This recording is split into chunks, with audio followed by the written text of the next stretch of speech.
working to connect a region of over 600 cultural bridges between our lands.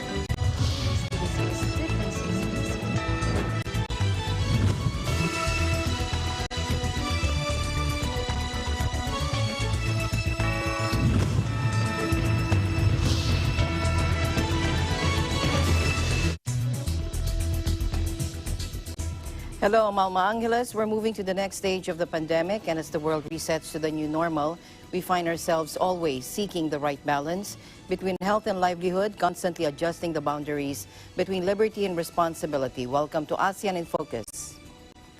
First, Indonesia confirmed its 100,000th coronavirus case last Monday as the Red Cross warned that the health crisis in the world's fourth most populous country risked spiraling out of control. The vast archipelago, home to more than 250 million people, has been recording 1,000 plus new infections daily after relaxing movement restrictions this month in a bid to head off a collapse of Southeast Asia's biggest economy.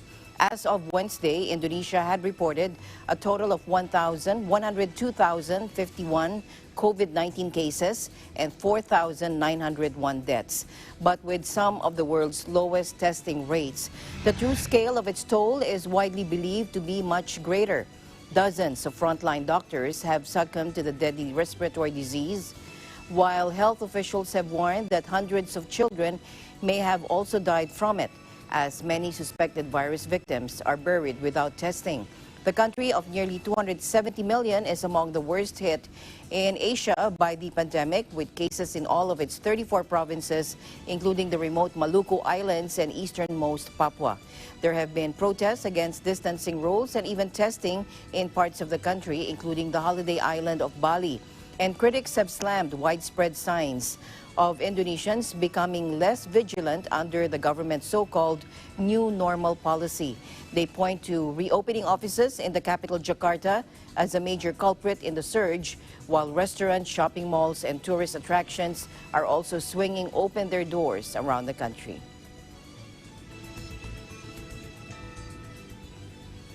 And experts are reporting a new type of COVID-19 in Da Nang, and the Deputy Prime Minister has emphasized the need to tighten their compliance on COVID-19 prevention control. Plus, an update on the COVID cases numbers. Joining us live from Vietnam is Chriselle Yacuna. Hello, Chriselle. Hello. Good afternoon to everybody who's watching. Good afternoon. Yes, let's report new type of COVID-19 in Da Nang. Preliminary epidemiological investigation showed that 4 out of 5 COVID-19 cases confirmed over the past weekend are linked to 3 hospitals in the central city of Da Nang. Deputy Prime Minister Vu Duc Dam, chairman of the National Steering Committee for COVID-19 Prevention and Control, presides over a meeting on COVID-19 this morning. The above news was released by experts at the meeting of the National Steering Committee for COVID-19 Prevention and Control this morning. These health facilities, as the experts at the meeting of the National Steering Committee for COVID-19 Prevention and Control, these facilities, as the experts said, are the Da Nang Hospital, C, and Da Nang Orthopedic and Physical Rehabilitation Hospital. To prevent the spread of disease, experts suggested all people who return home from Da Nang and are linked to the aforesaid hospitals must be quarantined for 14 days, while health declaration must be mandatory for the others. Genome analysis showed that this is a new type of COVID-19, which is more infectious, said Acting Minister of Health Win Tang Long. The Ministry of Health has sent best experts to Da Nang to help the central city contain the outbreak and find out infection sources as soon as possible. Over the past weekend, 3 residents in Da Nang and 1 resident in Quang Nam were confirmed positive for COVID-19. Another update, Alma, Deputy Prime Minister urges hospitals to stay ready for COVID-19 treatment. Deputy Prime Minister Dam has emphasized the need to tighten the compliance with regulations on COVID-19 prevention and control, stating that all hospitals nationwide must be ready to combat the disease in their localities, as well as to provide aid for other localities when necessary. Deputy Prime Minister Dam, head of National Steering Committee for COVID-19, underlined the point during his virtual meeting with some relevant hospitals on July 28 concerning the treatment of COVID-19 patients. After listening to reports and opinions of experts and doctors, Deputy Prime Minister Dam asked for optimal concentration in the treatment work while urging utmost efforts to ensure no fatal cases. And I quote, "We are not surprised by the situation of the COVID-19 outbreak in Da Nang, but in fighting the disease, we must always anticipate the bad situation, even the worst case scenario, to prevent it from happening," end quote. The Deputy Prime Minister asked the Ministry of Health to mobilize forces and testing technologies to detect infection sources of the pandemic as soon as possible.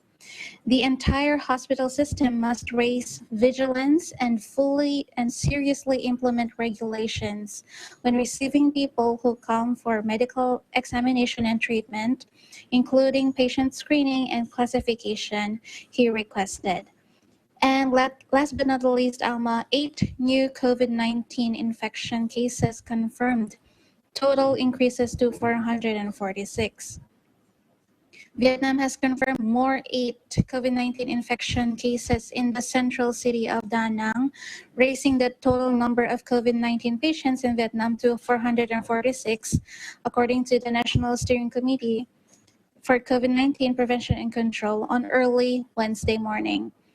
Da Nang City has recorded 29 new COVID-19 infection cases over the recent 5 days. So far, that is the update from Vietnam, Alma. Very much for your updates there in Vietnam. Thank you, Chriselle. Thank you so much, Alma. Reporting live from Ho Chi Minh City, this is Chriselle Yacuna. We live in interesting times. And Cambodia has announced its 226th COVID-19 positive case. And then let's find out more from Princess Kalamanan, joining us live from Cambodia. Hello, Princess. Hello, Alma. Good afternoon. Good afternoon. So here are the latest updates from Phnom Penh, Cambodia. Cambodia announced its 226th COVID-19 positive case with a 32-year-old Indian national who had arrived in Phnom Penh on July 26. He has been admitted to Khmer Soviet Friendship Hospital. Ministry of Health officials said that the Indian national had traveled to Cambodia via several countries. He had flown from India to Malaysia and onto to South Korea before arriving in Phnom Penh on July 26. The other 89 multinational passengers on the same flight have been put under 14-day quarantine. Returning Cambodians from Russia, Middle East, and other parts of the world had brought the number of Cambodians infected to 147. Most of them are imported cases. The other nationalities are 40 French, 13 Malaysians, 7 Indonesians, 5 British, 4 Americans, 3 Chinese, 3 Vietnamese, 2 Canadians, 1 Belgian, and 1 Indian. Of them, 147 or 65.4% have been cured.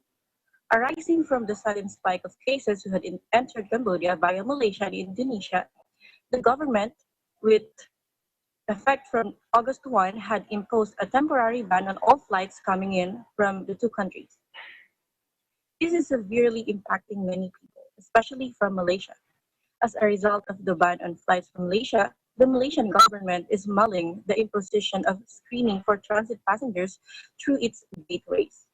Malaysian Health Director General Dr. Nur Hisham Abdullah was quoted by Malaysian media as saying that such screenings could break the chain of transmission via airlines. The use of our airports for flight transits is an issue, he said, as they may infect other passengers. The proposed mandatory screening comes in a wake of Cambodian suspensions of flight from Malaysia and Indonesia, beginning on August 1 after 108 airline passengers tested positive for COVID-19 on arrival in the country. There were 55 cases among passengers using Malaysian Airlines. Noor Hisham said the 55 were not Malaysian, but have been in transit at KLIA before returning to Cambodia. Back to you, Alma. All right. Thank you very much, Princess, for your updates there in Cambodia. Stay safe, stay healthy. Thank you so much to Alma. Again, this is Princess Sinya G. Kalamanan reporting live from Phnom Penh, Cambodia. We live in interesting times. All right, from Cambodia, let's now go over to Bangkok, where Faye Barty joins us live. Hello, Faye. Good afternoon, Alma. Good afternoon. Here are the updates in Bangkok, Thailand. A right-wing group calling itself Chiwa Chua Chart will hold a rally on Thursday in what is seen as a bid to support the government in the wake of protests by student activists. In a statement issued on Tuesday, the group criticized the Free Youth Group and the Student Union of Thailand, which staged an anti-government protest on July 18, demanding the government dissolve parliament, stop using oppressive laws against political opponents, and rewrite the constitution. The student activists said if their demands were not met within 2 weeks, this would result in an upgrade of their activism. The group claimed there was evidence that the student activists used fake news and false information to cause misunderstanding about the monarchy, which had nothing to do with their demands. The students' actions could actually end up escalating conflicts in the country, and the group said its planned rally, which is intended to give correct information about the monarchy and to expose the real intentions of the anti-government student protests and those who are behind efforts to exploit students. And the Deputy Democrat Party leader said, and who heads a House committee assigned to studying constitutional amendments, said on Tuesday that the committee has until the middle of September to wrap up its study on charter reform. Currently, the committee members are traveling to the provinces to gather opinions from the public and from demonstrators. Back to you, Alma. All right. Thank you very much for your time, Faye. I know you just made it just in time. How did you celebrate your birthday? How are you doing? Actually, I just spend my time at home, sleeping and relaxing. That would be the best gift I will ever had. I think that would be for everyone. Thank you so much, Faye, for your time. Happy birthday again. Thank you very much, Alma. Reporting live from Bangkok, Thailand Bureau. This is Faye Barte, and we live in interesting times. Meanwhile, an inhabitant of Périac-de-Mer, south of Narbonne in France, in the southern French coast, bears testimony to the last moments spent with the Kruger couple before Laure Kruger, a French teacher in Indonesia, was stabbed to death by her American husband, Billy. Let's take a look.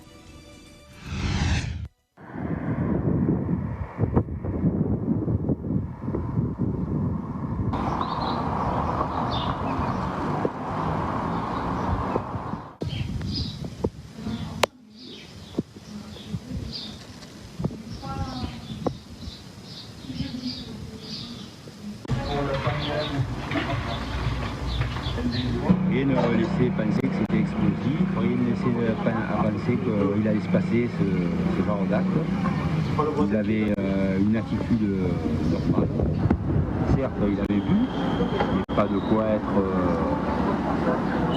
titubant ou pour avoir une attitude de quelqu'un de très nerveux, d'agressif, ou quelque chose comme ça. Et normal. Alors après, je ne sais pas ce qui s'est passé dans sa tête pour agir comme ça. Voilà. Nous, on les a quittés, ils nous ont dit au revoir. Et ils nous ont dit, on reviendra pour le mois de décembre, passer les fêtes de fin d'année.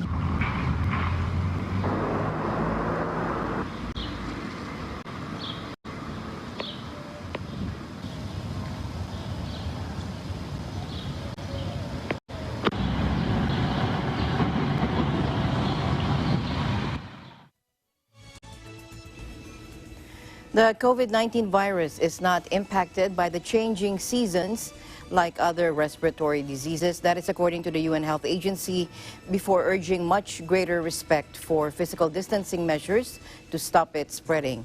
During a press conference, World Health Organization spokesperson Dr. Margaret Harris noted that the biggest outbreak with the most intense, the highest numbers, was in the United States, where it's summertime. Now, in the global south, Dr. Harris noted that winter was underway there, with samples tested indicating high COVID infection rates but low influenza levels.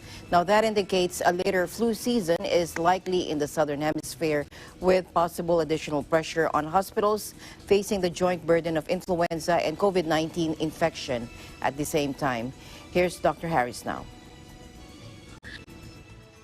Season does not seem to be affecting the transmission of this virus currently. What is affecting the transmission of this virus is mass gatherings, is people coming together and people not social distancing, not taking the precautions to ensure they are not in close contact. Seems to be this fixed idea about this virus being seasonal, but there is a huge outbreak.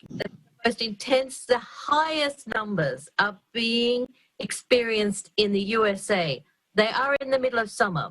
Also Brazil. They are in the middle of, they are an equatorial country. The southern hemisphere is currently undergoing its winter. And we are watching. We have a flu surveillance system, and they are looking at the samples coming from every laboratory. And they're also testing them for COVID. Now, the interesting thing is we're seeing from those samples high levels of COVID, but we're not seeing high levels of influenza at the moment. So we're expecting a later flu season in the southern hemisphere. Will there be a melange? Will that cause confusion? It will be a concern, because if you have an increase in respiratory illness, when you already have a very high burden of respiratory illness, that puts even more pressure on the health system. Now, we do everything we can to encourage all countries to test, because testing is absolutely essential. You don't know where your outbreak is if you're not testing people. And we also encourage all countries to make it make access to testing wide and available. Globally, WHO has reported 16.3 million confirmed cases of COVID-19, including more than 650,000 deaths.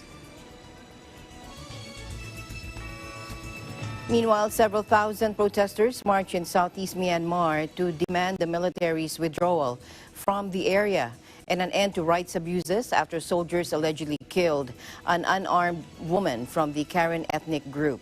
In a rare acknowledgement of wrongdoing, the military confirmed that 2 soldiers had been arrested for the shooting of Now Moon Now, 40, and robbery of her gold jewelry in Due Lo Township in Karen State on July 16. Take a look.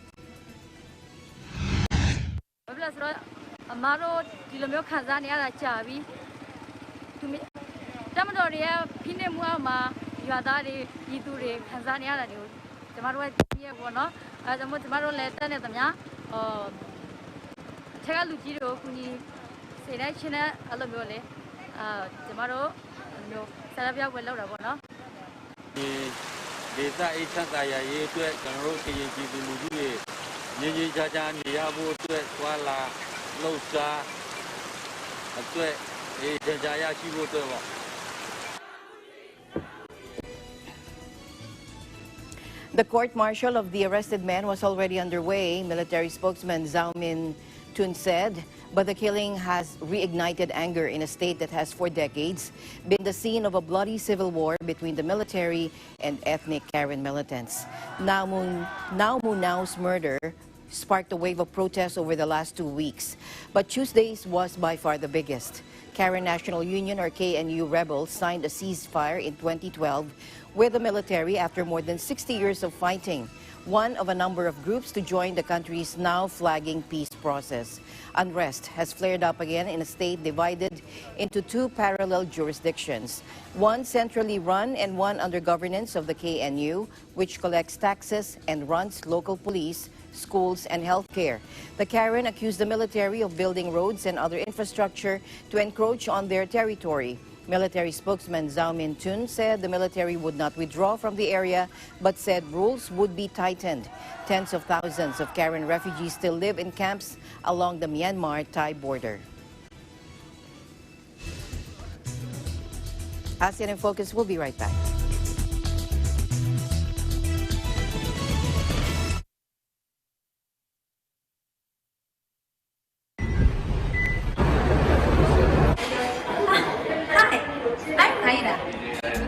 Ida came back from her trip in Wuhan, China.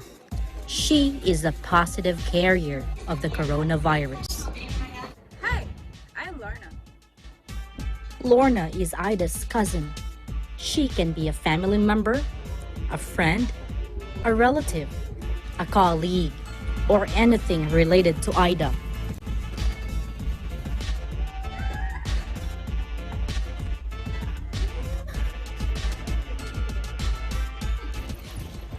Oh, hi, I'm Faye.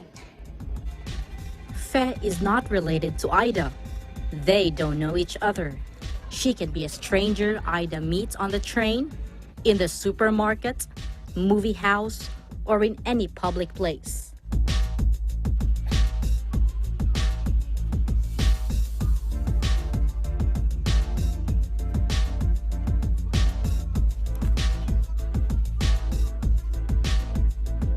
Now, Ida is in the hospital and is being treated, and Lorna is placed in quarantine. Ida doesn't know Fe. Lorna doesn't know Fe. And Fe doesn't even know anything. Hi, I'm Innocencio. Innocencio has no contact with any virus carrier. But if he goes out,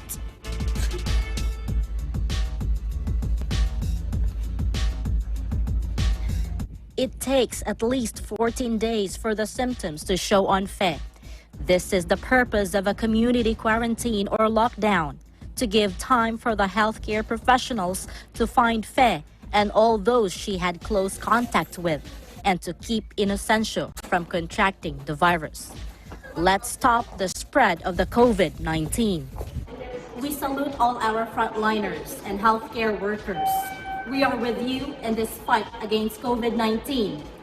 I am Tyronel Pilyulu from EBC Japan Bureau, because we live in interesting times.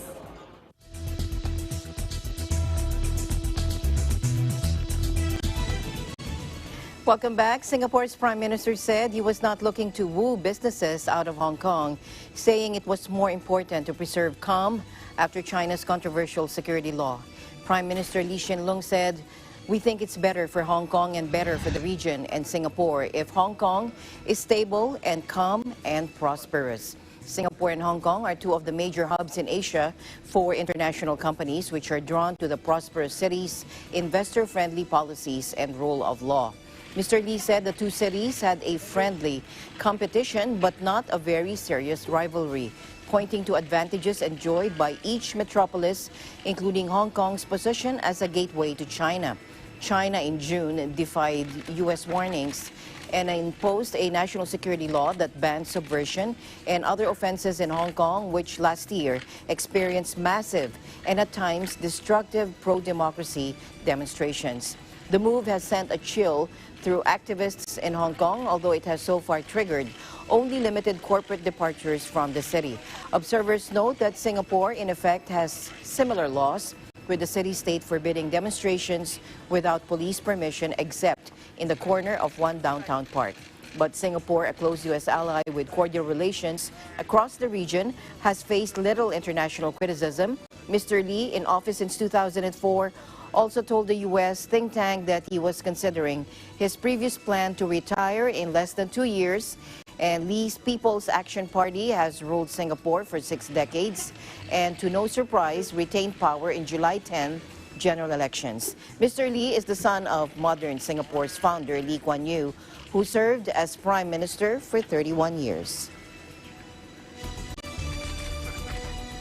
President Duterte said during his 5th State of the Nation address that there were no human rights abuses committed during martial law in Mindanao from May 23, 2017 to December 31, 2019. In his speech, the president said that certain sectors expressed concern when he declared martial law in Mindanao after Islamic State-aligned militants seized Marawi City on May 23, 2017. Take a look. We have made significant strides in the past 4 years, but we need the support of local government leaders. We need your help to implement the barangay development program. Certain sectors expressed concern when I declared martial law in Mindanao and its extension 3 times. But 2019 ended without my office requesting any further extension. Martial law in Mindanao ended without abuses by the civilian sector, by the police, by the military. And ended because this time I know that they know how to love the country. President Duterte also said he will not shirk from its responsibility in upholding human rights despite criticisms of the aggressive crackdown on illegal drugs. Last June, United Nations High Commissioner for Human Rights Michelle Bachelet found alleged human rights violations in the administration's anti-illegal drug campaign. However, Justice Secretary Menardo Guevara said that the interagency panel chaired by his office is looking into all 5,655 anti-drug operations that resulted in deaths and will release a report in November. Malacanang also assured anew that the administration doesn't tolerate human rights abuses and will always see to it that perpetrators are punished. Meanwhile, President Duterte said the administration has also taken steps to protect children from exploitation by signing Executive Order Number 92, creating the National Council Against Child Labor last year. He said government efforts to protect the rights of children will be amplified to prevent, reduce, and eliminate any form of child labor. He said he also issued last year Executive Order Number 100, establishing the Diversity and Inclusion Program as a national program of the government.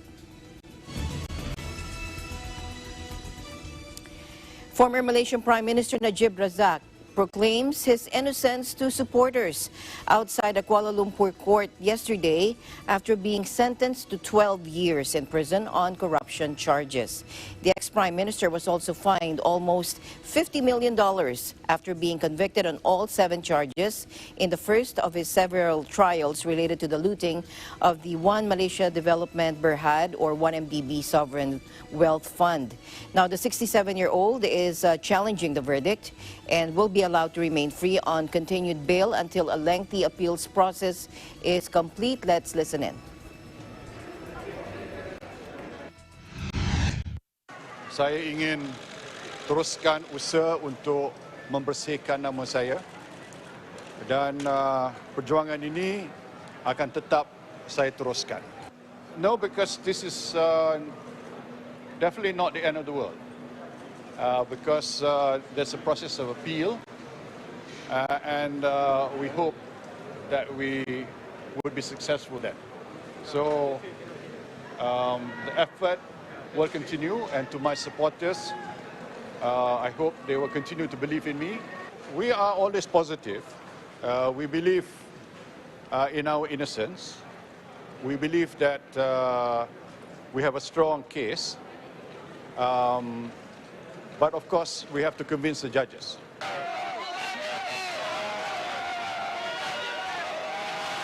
At Kuala Lumpur's High Court found Najib guilty on 7 charges regarding the transfer of 42 million ringgit from a former 1MDB unit to his bank accounts. He then ordered Najib to pay a fine of 210 million ringgit or $49 million, and then gave him 12 years in jail on 1 account of abuse of power, 10 years for each 3 counts of criminal breach of trust, and 10 years each for 3 counts of money laundering. But the judge also ordered the sentences to run concurrently, meaning Najib will serve 12 years in prison. The former leader had insisted he was ignorant of the transactions from the 1MDB unit, SRC International. The defense team portrayed him as a victim and instead sought to paint financier Lau Tak Jo, a key figure in the scandal who has been charged in the U.S. and Malaysia as the mastermind. And Lau, whose whereabouts are unknown, maintains his innocence. Najib's lawyer said he was tricked by Lau into believing that the money was a donation from Saudi royalty. But the judge dismissed the notion as far-fetched.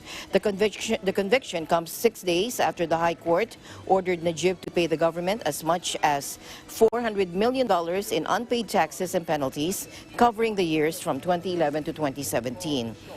But Najib remains free as Judge Mohammad Nazlan Ghazali granted a stay order on the execution of Najib's sentence pending an appeal. Tuesday's ruling makes Najib the first Malaysian leader to be convicted of corruption. In other news, the Department of Trade and Industry, or DTI, will be proposing to the Interagency Task Force for the Management of Emerging Infectious Diseases the opening of internet cafes in areas under General Community Quarantine, or GCQ. DTI Secretary Ramon Lopez said his office will also recommend allowing the operation of tutorial and review centers in GCQ areas. Lopez said, quote, "We don't allow yet the operation of internet cafes because of fear that children will gather inside internet shops. But if it's for education purposes, they will reconsider to include the establishments allowed to operate under GCQ." In his fifth State of the Nation address on Monday, President Duterte reiterated that no face-to-face classes until a vaccine for COVID-19 is available.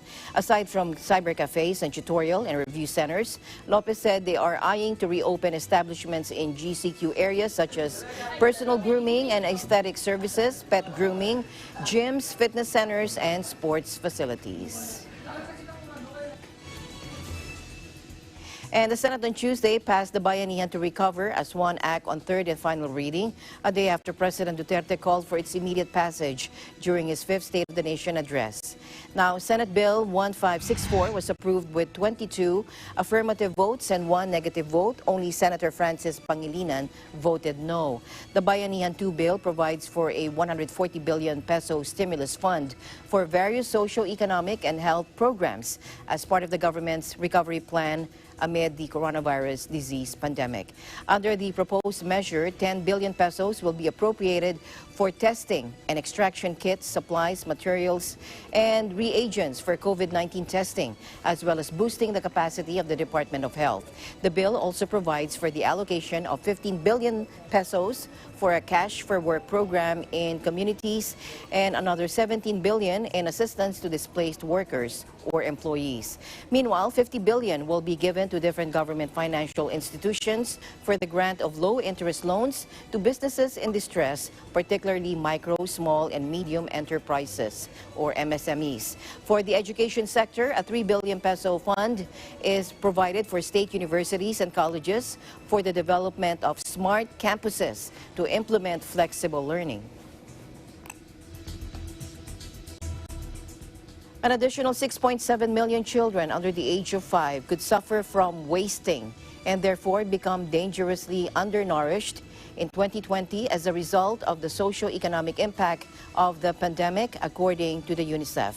According to an analysis published in The Lancet, 80% of these children would be from sub-Saharan Africa and South Asia.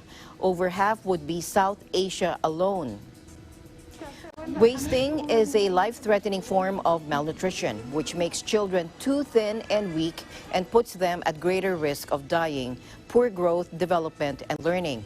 According to UNICEF, even before the COVID-19 pandemic, 47 million children were already wasted in 2019. And without urgent action, the global number of children suffering from wasting could reach almost 54 million over the course of the year. This would bring global wasting to levels not seen this millennium. The Lancet analysis found that the prevalence of wasting among children under the age of 5 could increase by 14.3% in low and middle income countries this year due to the socio-economic impacts of COVID-19. Such an increase in child malnutrition would translate into over 10,000 additional child deaths per month, with over 50% of these deaths in sub-Saharan Africa. The estimated increase in child wasting is only the tip of the iceberg. UN agencies warn COVID-19 will also increase other forms of malnutrition in children and women, including stunting, micronutrient deficiencies, and overweight and obesity as a result of poor diets and the disruption of nutrition services. UNICEF reports from the early months of the pandemic suggest a 30% overall reduction in the coverage of essential and often life-saving nutrition services in some countries. Now, these disruptions have reached 75% to 100% under lockdown measures. ASEAN in Focus will be right back.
Protektahan ang sarili laban sa coronavirus disease o COVID-19.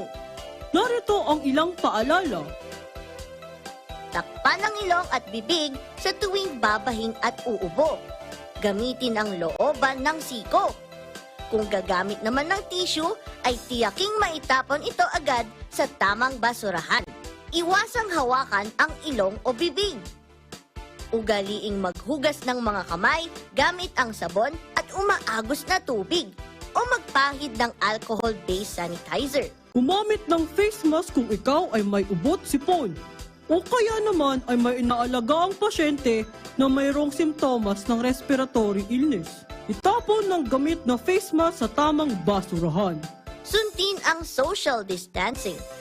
Panatilihin ang 1 metrong layo mula sa ibang tao, lalo na kapag nasa labas ng bahay.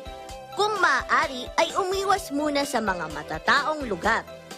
Laging tandaan, mahalaga ang kalinisan upang sakit ay maiwasan.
More than 1 million Cambodians are at risk from increased flooding and worsening food security. NGOs warned due to the destruction and gradual filling in of Phnom Penh's wetlands by politically connected developers. Historically a city of lakes, the Cambodian capital has developed rapidly in recent decades, replacing its various bodies of water with urban sprawl and towering skyscrapers. One of its last remaining large lakes is Boying Tompun in the city's south, which gives way to the 1,500-hectare swampy Choing Ek wetlands.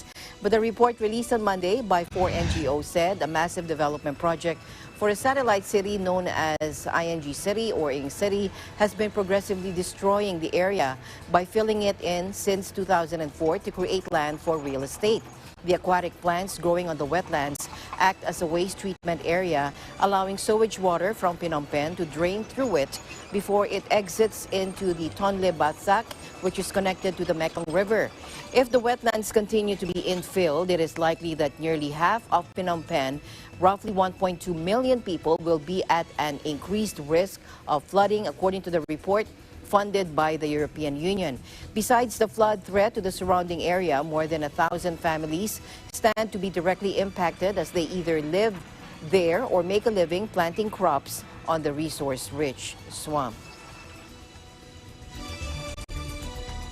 In other news, 2 Indonesian women have been publicly whipped nearly 100 times each for selling sex workers services online. This is according to an official in the country's conservative Aceh province. Aceh, at the tip of Sumatra, is the only region in Muslim-majority Indonesia to impose Islamic Sharia law, which allows flogging for a range of offenses, including prostitution, gambling, adultery, drinking alcohol, and gay sex. The punishment was handed down Monday in Langsa City, where dozens gathered to watch the pair get lashed despite bans on crowds over coronavirus fears. Neither of the women wore disposable face masks, unlike in some other recent whippings. The 2 hijab-wearing suspects were arrested in March, along with 5 sex workers who could also face a flogging if found guilty of violating Islamic law, according to Asmanuddin, head of Langsa's Islamic Sharia agency. Asmanuddin said they were punished for violating Sharia by advertising through the internet. Officials were struggling to crack down on the area's booming online sex trade, he added. Asmanuddin said this is the first pimping case in Langsa, although we believe, he said, there are many of them out there. He also said they just don't have the necessary tools to monitor them online. Rights groups have slammed public caning as cruel, and Indonesia's President Joko Widodo has called for it to end. But the practice has wide support among Aceh's mostly Muslim population.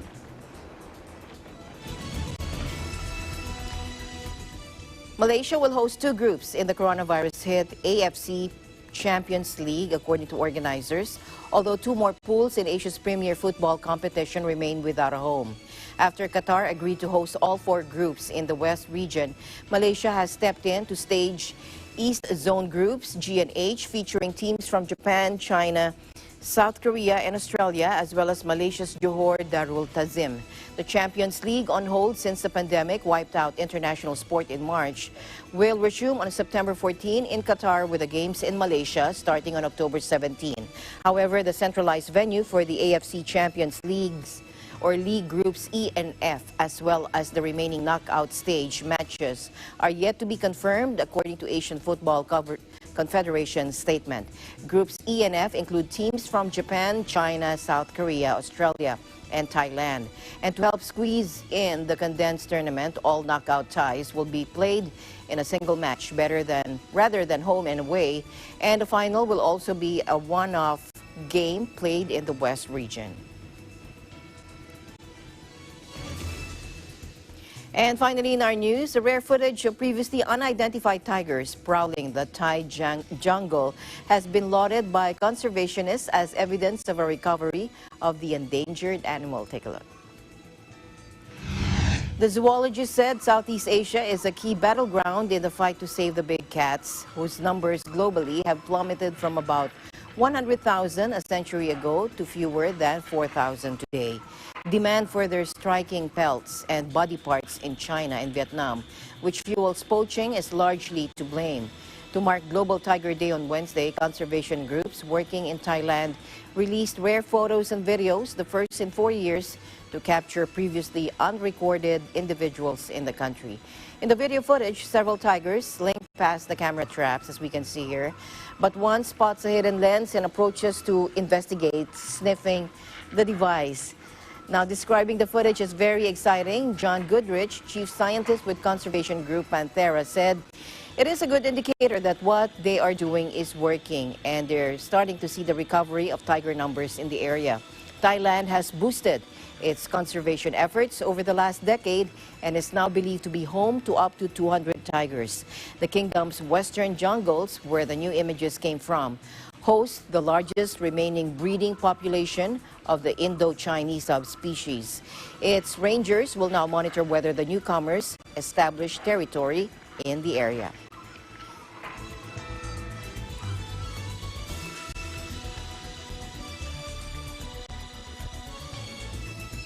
And that is the latest news in the Southeast Asian nations. Stay updated about the ASEAN region. Amal Maangeles, we live in interesting times.